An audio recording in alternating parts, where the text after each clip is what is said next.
یہ کہتا ہے کہ اللہ محمل جملہ ہے، اس کی کوئی اہمیت نہیں. اس طرح مرزا نے اسم اعظم اللہ کی توہین کی ہے. یہ جو میں نے بولا کس کانٹیکسٹ میں بولا؟ اگر میں آپ سے کہوں کہ جو نام ہے پاکستان، نام کے طور پہ تو یہ ہے لیکن یہ جملہ نہیں ہے، یہ مکمل انکمپلیٹ، محمل کہتے ہیں انکمپلیٹ جملے کو، یعنی جس کا کوئی معنی نہیں نکل رہا جملے کے اعتبار سے. اس کا اپنا معنی تو ہے، پاکستان کا اپنا معنی تو ہے اسم کے طور پہ، لیکن میں اگر یہ کہوں کہ پاکستان میرا ملک ہے، اب یہ اسم سے جملہ پورا بن گیا پرفیکشن کے ساتھ.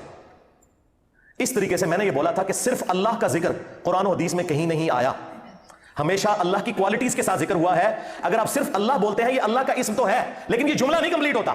جملہ اس طرح کمپلیٹ ہوتا ہے اللہ اکبر، اللہ سب سے بڑا ہے، یہ بڑائی اللہ کے لیے. سبحان اللہ، پاکی اللہ کے لیے. لا الہ الا اللہ، اللہ کے سوا کوئی معبود نہیں. الحمدللہ، تمام تعریفیں اللہ کے لیے ہیں. لا حول ولا قوت الا باللہ، نہیں ہے طاقت گناہوں سے بچنے کی اور نہ ہمت ہے نیکیاں کرنے کی مگر اللہ کی توفیق سے. نبی علیہ السلام نے ہمیشہ اس طرح جملے تعلیم فرمایا ہے، اور میں نے چیلنج کیا تھا صرف اللہ کا ذکر نبی علیہ السلام نے کسی حدیث میں تعلیم نہیں فرمایا. تو اسی حدیث کا ڈونا منو جھوٹا کرنا چاہتے، اس کا کیا مطلب ہے کہ میں اللہ کے نام کی توہین کر رہا تھا؟ میں یہ بتا رہا تھا کہ یہ جو تم ضربے لگاتے ہو نا اللہ اللہ، یہ کوئی ذکر نہیں ہے. ذکر ہے اللہ اکبر، سبحان اللہ. جو تسبیحات فاطمہ پڑھتے ہیں، بخاری مسلم میں آئی 33 دفعہ سبحان اللہ، 33 دفعہ الحمدللہ. وہ سارے مولوی اکٹھے ہو کے کٹو نا، یہ اکٹھے ہو کے ایک حدیث نکالیں گے مسلم شریف کی، وہ میں نے پہلے بتا دی ہوئی تھی. مجھے تو پہلے بتا ہوتا ہے نا، میں اتوں ہی آیا رہے تھے. مانو کوئی دسے گا؟ اور میری داڑھی مونچھ نہیں نکلی ہوئی تھی 1994 میں. جال حق جو یہ پیر افضل قادری کے استاد مفتی احمد یار خان نعیمی، اس کی کتاب میری بغل میں ہوتی تھی. تو انہوں نے جتنی کہانیاں کرائی ہیں مجھے اس وقت کی پتہ ہے، آج تو 30 سال پہلے کی گل کر رہا ہے. وہ مسلم شریف میں حدیث ہے کہ قیامت اس وقت تک قائم نہیں ہوگی جب تک اس روئے ارض پہ کوئی ایک شخص بھی اللہ اللہ کرنے والا موجود ہے. یہ عربی لنگوسٹک میں محاورتاً بات ہو رہی ہوتی ہے. اللہ اللہ کرنے والا جب تک موجود ہے یعنی اللہ کا ذکر کرنے والا. ورنہ نبی علیہ السلام نے کبھی اللہ صرف وظیفے کے طور پر کیوں نہیں تعلیم فرمایا؟ وہ محاورے کو لے کہتے دیکھو جی حضور نے کہا کہ اللہ اللہ کرتا ہوئے گا، اللہ اللہ کرنے. مثلا ہم بھی کہتے ہیں نا، نماز پڑھنے بھی جائیں تو سیکھے کہتے ہیں اللہ توبہ کرائیے، اللہ رسول کا نام لائیے. تو اس کا کیا مطلب ہوتا ہے کہ ہم یہاں کے کہتے ہیں اللہ محمد اللہ محمد اللہ محمد، اللہ رسول کا نام یہ مراد ہوتا ہے، یا اس سے مراد ہوتا ہے ہم نماز پڑھتے ہیں اس میں دروشی پڑھتے ہیں، یہ ہوتا ہے؟ آپ کو سمجھ آئی بات؟ اور انہوں نے پکڑ کے گستاخی بنا دیا.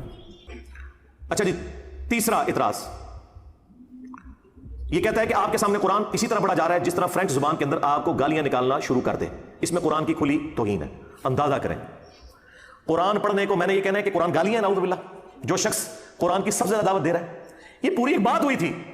اور یہ میں نے نہ رویا تھا کہ قرآن دنیا میں سب سے پڑھی جانے والی کتاب ہے، لیکن اس کا تلخ پہلو یہ ہے کہ سب سے زیادہ بغیر سمجھ کے پڑھی جانے والی اگر کوئی کتاب ہے نا تو وہ قرآن ہے. دنیا میں کوئی اتنی مظلوم کتاب نہیں کہ جسے بغیر سمجھ کے اتنا زیادہ پڑھا جاتا ہو. اور میں نے کہا تھا یار آپ کا دوست اگر فرینچ لینگویج میں کوئی آپ کو خط لکھ دینا تو 10 بندوں سے آپ اس کا ترجمہ کرواتے پھریں گے کہ ہو سکتا ہے ڈالر ہی بھیجے ہوں. لیکن اللہ نے اپنے محبوب علیہ السلام کے ذریعے تمہیں کتاب دی، تمہیں یہ توفیق نہیں کبھی سے ترجمے سے پڑھ لو یا کسی سے جا کے اس کا ترجمہ کروا لو کہ اللہ تعالیٰ مجھ سے کیا چاہتا ہے.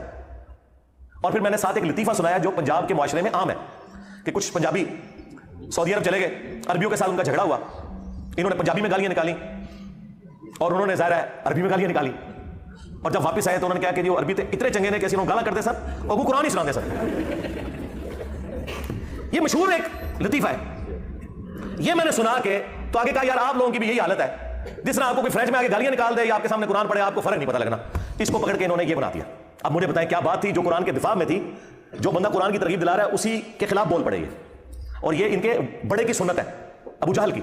سورہ الانفال میں آیا کہ ابو جہل نے غزوہ بدر سے پہلے کہا کہ اے اللہ اگر یہ تیرا نبی برحق ہے نا تو آسمان سے پتھر ہم پہ نازل کر، ہم اس میں ایمان نہیں لا رہے. اور پھر پتھر کوئی نازل نہیں ہوتے تھے. تو کہتا تھا دیکھ لو اللہ ہمارے ساتھ ہے، یعنی وہ بھی اللہ کو مانتا تھا. انہوں نے کہانی کرائی اللہ نہیں مانتے. ہاں اللہ کے اندر وہ چھوٹے بتوں کو مانتے تھے لیکن بڑا الہ وہ بھی کہتے تھے گاڈ ہی ہے. تو اللہ تعالیٰ نے فرمایا کہ اے محبوب جب تک تم ان میں موجود ہو ہم ان پہ عذاب نہیں بھیجیں گے. اللہ کی سنت ہے کہ نبیوں اور اہل ایمان کو وہاں سے نکالا جاتا ہے پھر عذاب آتا ہے. جس طرح کہ قوم نوح کو نجات دی گئی اور جو منکرین تھے حضرت نوح علیہ السلام کے انہیں ہلاک کیا گیا، لیکن اہل ایمان کو وہاں سے نکالا گیا.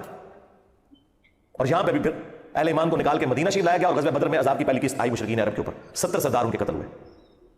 تو وہ بھی کہتے تھے اللہ اللہ، جیسا یہ کہہ رہے ہیں آپ دفاع کر رہے ہیں قرآن کا، آپ لوگوں کا قرآن کے ساتھ. اور جو لوگ یہ کہ قرآن اور حدیث ڈائریکٹ نہ پڑھو گمراہ ہو جاؤ گے، وہ قرآن کے ٹھیکیدار بنے ہوئے ہیں. ظالمو تم لوگوں کا کیا قرآن سے لینا دینا؟ اس میں مجھے ایک ضمن لطیفہ اوریجنل آپ بتائیں. بنگلہ دیش میں انہوں نے ایک سوشل ایکسپیریمنٹ کیا. جس طرح یہاں پہ بھی آپ کو پتا نا کہ مردوں کی عادت ہے کوئی دیوار کوئی سنسان سی دیکھیں گے تو پیشاب کرنا شروع کر دیں گے اس کی طرف منہ کر کے. بنگلہ دیش میں انہوں نے دیکھا کہ جناب یہ تو لوگ باز ہی نہیں آتے, پان کی پچکاریاں پھینکتے ہیں, پیشاب کرتے ہیں. انہوں نے ویڈیوز بھی دکھائی, وہ خفیہ بنائی ہوئی تھی دور سے.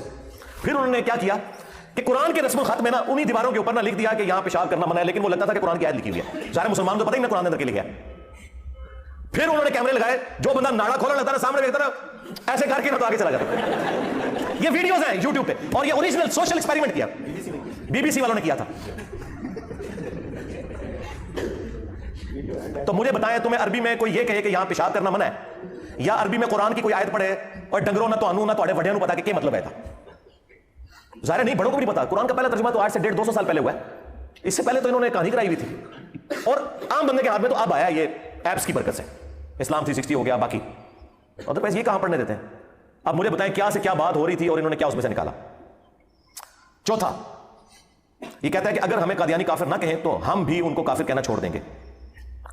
یار میں نے کب یہ والی بات کی, یہ بات ہی کچھ اور تھی. یہ قرآن کی سنت پہ عمل کر کے میں نے ایک تعلیق بالمحال بیان کی تھی, اور میں نے کہا تھا کہ قادیانی آپ مسلمانوں کو گھیرتے ہیں مظلوم بن کے, اور کہتے ہیں دیکھو ہم اتنے مظلوم ہیں, ہمیں یہ لوگ کافر کہتے ہیں, حالانکہ انہوں نے پہلے کافر کہا تھا باقی مسلمانوں کو. آج ان کے پاس یہ وکٹم کارڈ ہے, تو ان کے ساتھ آپ نے جب علمی ڈیبیٹ کرنی ہے نا تو ان کو یہ پھکی دینی ہے آپ نے کہ ٹھیک ہے تم ہمیں مسلمان مانو, ہم بھی تمہیں مسلمان مان لیں گے. اور میں نے ساتھ کہا تھا یہ کبھی بھی نہیں ہوگا, اسے کہا جاتا ہے عربی میں تعلیق بالمحال, یعنی ایسی مثال بیان کرنا کہ جو پاسبل ہی نہ ہو. اور قرآن میں اس کی مثال میں آپ کو بتاتا ہوں, کئی ایک مثالیں قرآن میں. قل ان کان للرحمن ولد فانا اول العابدین, اے نبی ان سے فرماؤ اگر اللہ کا کوئی بیٹا ہوتا تو سب سے پہلے میں اس کی عبادت کرتا. جس قرآن نے پہلے یہ آیت نازل کی تھی لم یلد ولم یولد, اللہ کا نہ کوئی بیٹا ہے اور نہ اس کا کوئی باپ ہے, پھر یہ آیت کیوں نازل کی؟ اس لیے کہ سمجھانے کے لیے کرسچنس کو کہ اللہ کا اگر کوئی بیٹا ہوتا نا تو جس طرح انسان کا بیٹا انسان, گھوڑے کا بیٹا گھوڑا, اس طرح اللہ کا بیٹا اللہ ہوتا تو میں اس کی عبادت کر رہا ہوتا. مراد یہ کہ اللہ کا بیٹا کوئی نہیں ہے. اسے کہا جاتا ہے تعلیق بالمحال. اور کل تک یہ ان کا فخر تھا کہ بھٹو کی موجودگی میں قادیانیوں کو کافر اس لیے قرار دیا گیا. یہ کہتے ہیں ہمارے جو شاہ مندورانی صاحب تھے نا, انہوں نے ایک ایسی بات کی کہ ان کے خلاف فیصلہ چلا گیا قادیانیوں کے, اور وہ بات وہی تھی انجینئر صاحب نے کی ہوئی ہے. کل تک ان کے فخر تھی. آپ پتہ یہ معاملہ جب پھنس گیا نا, بھٹو تو ظاہر آپ کو پتا ہے سیکولر بندہ تھا, اس کا مذہب سے کوئی اتنا لینا دینا نہیں تھا. شاہ مندورانی صاحب نے گیم یہ کھیلی, اسے علم الکلام کہا جاتا ہے. انہوں نے کہا بھٹو صاحب چھوڑ دیں, یہ تو آپ کو بھی کافر مانتے ہیں قادیانی. انہوں نے کہا منو کافر سمجھتے ہیں. انہوں نے کہا آپ پوچھ لو. جب مرزا طاہر سے پوچھا گیا نا, انہوں نے کہا ہاں جی آپ جب ہمارے نبی کو نہیں مان رہے تو آپ کافر نہیں ہیں. انہوں نے کہا دبو انہوں ہے جڑے منو کافر کہندے نے. کیوں؟ اور بھائی ان کی مجبوری ہے, انہوں نے اس دجال کو نبی مانا ہوا ہے, اور نبی کا انکار کرنے والا کافر ہی ہوگا نا. تو میں نے کہا تھا قادیانیوں کو قابو کرنے کا طریقہ یہ ہے کہ ان کو ایک ہو کہ ٹھیک ہے سانو مسلمان مانو, لیکن لکھوا کے لے آؤ. جس دن ہمیں مسلمان مانو گے ہم بھی تمہیں مسلمان مان لیں گے, اور ٹائم قیامت تک بھی لکھوا ہی نہیں سکتے. کیوں؟ مجھے بتائیں کوئی آپ کو آ کے مسلمان ہونے والا شخص نیو مسلم یہ آفر کرے کہ میں نبی علیہ السلام کو نبی نہیں مانوں گا, مجھے مسلمان ہونے کی ڈگری دے دو, کیا ہم دیں گے؟ اور اگر دیں گے تو ہم خود کافر ہو جائیں گے. اسی طریقے سے اگر وہ ہمیں مسلمان کہنا وہ خود کافر ہو جاتے ہیں, کیونکہ میں تو اسے دجال ماننے میں ہوں جسے وہ پیغمبر مان رہے ہیں. تو جب وہ مجھے مسلمان مان لیں گے تو میرا مقدمہ انہوں نے مان لیا کہ وہ دجال ہے. اسے علم الکلام کہا جاتا ہے, اور یہ پچھلے 1200 سال میں مسلمانوں کا طریقہ ہے. لیکن مسئلہ یہ کہ تو جاہل پڑھے لکھے لوگ تو ہے کوئی نہیں, نہ انہیں دین کا علم, نہ انہیں علم الکلام کا پتہ, نہ انہیں قرآن کا پتہ, نہ انہیں احادیث کا پتہ, اور جنہیں پتہ ہے وہی کنے بڑھ کے بیٹھے رہے. اس لیے آپ دیکھیں مفتی منیب الرحمان, مفتی تقی عثمانی کا کوئی فتویٰ ہے میرے خلاف بائی نیم مینشن کر کے کہ یہ بندہ خارج ہو چکا ہے اسلام سے. انہیں پتہ ہے کہ یہ جتنی باتیں کر رہا ہے ٹھیک کر رہا ہے, لیکن بات ہے رسوائی کی. مسئلہ یہ ہے. تو یہ بات میں نے کی تھی, انہوں نے پکڑ کے میرے کھاتے میں فٹ کر دی کہ جی یہ اس نے جناب کہہ دیا کہ, اور اس کے اوپر بڑی پتہ کیا لکھ رہا ہے, اس عبارت میں قادیانیوں کو مشروط طور پر مسلمان قرار دے کر قرآن و سنت اور اجماع امت کی کھلی بغاوت ہے. اوے چشتی رسول اللہ پارٹی, تہاڈی اوقات جاؤ اپنے ابے دی خبر لو پہلے.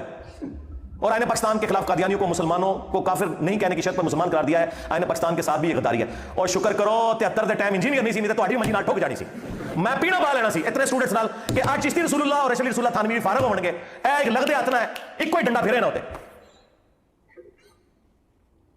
اور میں آپ کو بتاؤں بڑا بھلا وقت تھا. آج یہ کمپین اٹھے تو جس طرح عمران خان نے نت پائی ہے نا سوشل میڈیا تے سارے نو, میں انہوں نے نت پا لینی سی مولویوں کہ بچو یا تے نہ بابے نو فارغ کرو گے تو یا آپ فارغ ہو گے, نہیں تو آج وہ تہاڈے نال بھی قادیانی والا سلوک کرنا ہے.